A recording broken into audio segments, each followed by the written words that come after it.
40 kilometers off the Saudi coast, construction crews are sinking concrete caissons the size of apartment buildings into the Red Sea. Each one weighs roughly 50,000 tons, about as much as a fully loaded aircraft carrier.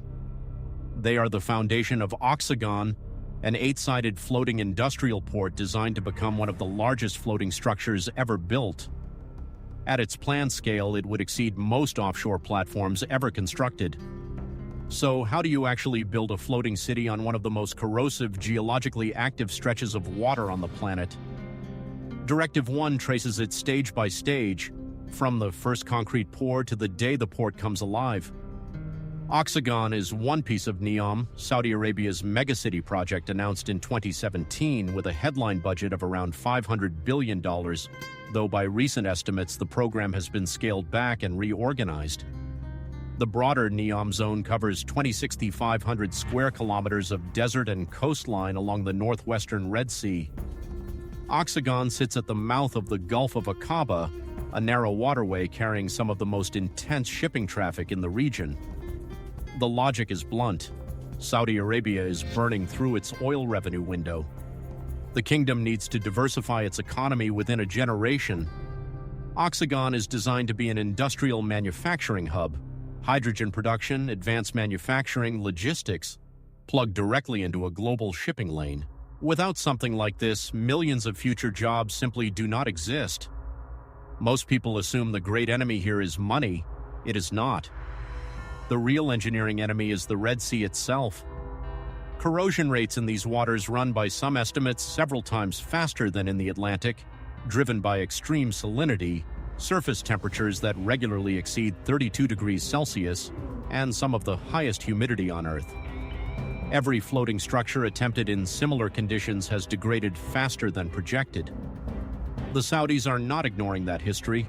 They are engineering around it, and that engineering starts on dry land, hundreds of kilometers away. The process begins in Jeddah, at a dry dock facility built for this project. Dry docks are essentially giant bathtubs carved into the coastline, seal the gate, pump out the water, build inside on dry ground, then flood the dock and float the finished module out. Each concrete hull module for Oxagon is cast here. The concrete mix is not standard. Engineers specify a high-performance marine concrete with a water-to-cement ratio below 0.35, dense enough that saltwater penetration is measured in millimeters over decades rather than years. Silica fume and fly ash are blended in to fill microscopic voids. The result is concrete that behaves less like a building material and more like a slow-forming ceramic. Rebar placement comes next, and the tolerances are tight.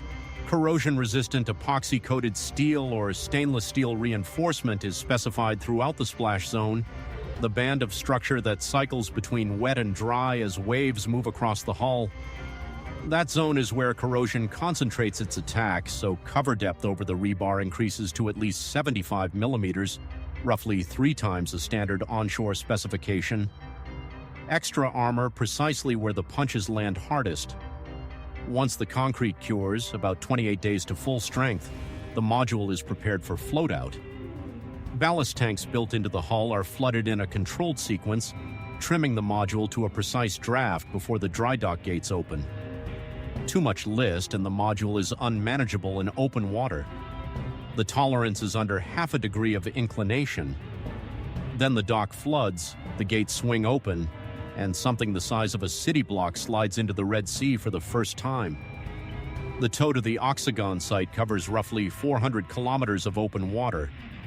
Ocean-going tugboats, typically pairs rated above 100 tons of bollard pull each, move the module at 2 to 4 knots. That is slower than a brisk walk, but at this scale, momentum is the danger. A 50,000-ton object does not stop quickly. Towmasters plan the route around seasonal wind patterns and the Red Sea swells that build in the Gulf of Aqaba. The window for each tow is narrow. Operations typically run between November and March when sea states are most predictable. What surprises most people about this phase is not the towing, it is the precision required at the destination. The caissons anchoring the structure to the seabed must be positioned within centimeters of their design coordinates. GPS alone is not sufficient at these tolerances. Survey teams use differential GPS combined with acoustic positioning transponders on the seabed and real-time monitoring from survey vessels running alongside. The seabed here drops to over 1,000 meters in places, too deep for conventional driven piles. The anchoring system relies on pre-installed gravity anchors and tensioned mooring lines, each calibrated to resist the lateral loads of a Red Sea storm. Here is where the build gets hardest. Connecting a floating module to its anchor system while both the module and the mooring lines are moving, even in calm conditions there is always some motion, requires a team working in the water with hydraulic tensioning equipment, pulling each mooring line to a specified pre-tension before locking it off. Get the tension wrong and the module walks under load. Get it right and the structure becomes effectively stationary, moving less than 50 centimeters in any direction under normal sea conditions. That is roughly the length of your forearm, for a structure the footprint of a small town. The hydrogen production facility planned for Oxagon is rated at up to roughly 600 tons of green hydrogen per day by published project figures, powered by solar and wind arrays feeding an electrolyzer bank.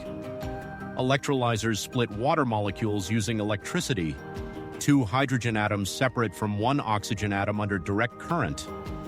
At this scale, the electrolyzer stacks are modular units, each roughly the size of a shipping container, installed in rows inside the floating hull.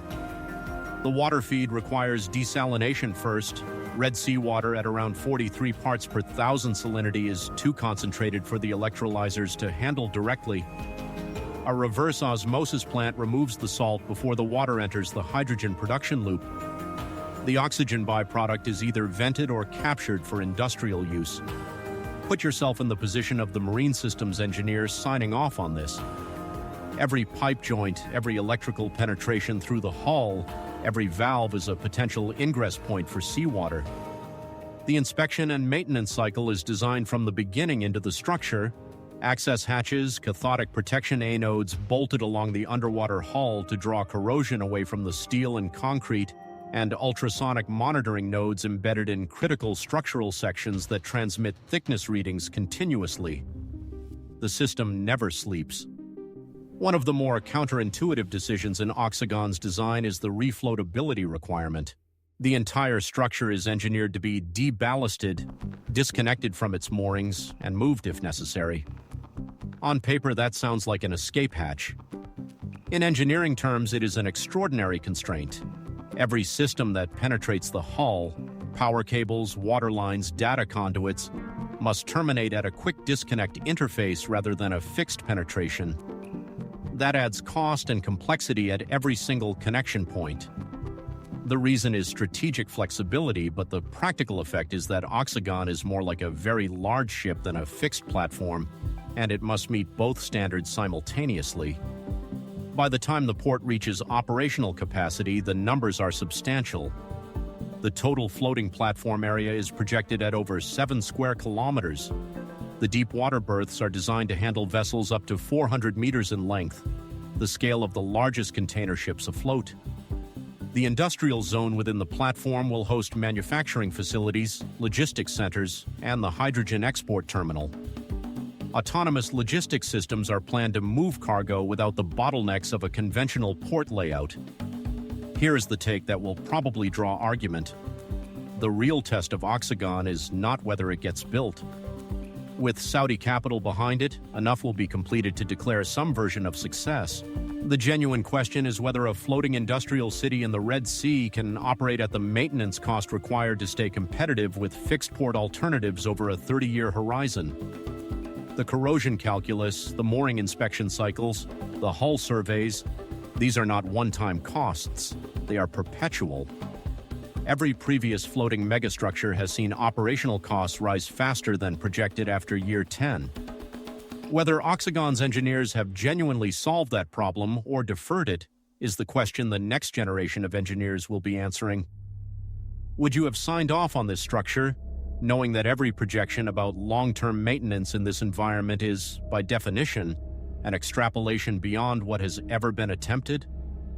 When the first modules are fully connected and the hydrogen plant draws its first load of Red Sea water, Oxagon will be something without precedent, a floating industrial city anchored to a hostile seabed, producing fuel for a global economy from a structure designed to outlast the oil wealth that paid for it.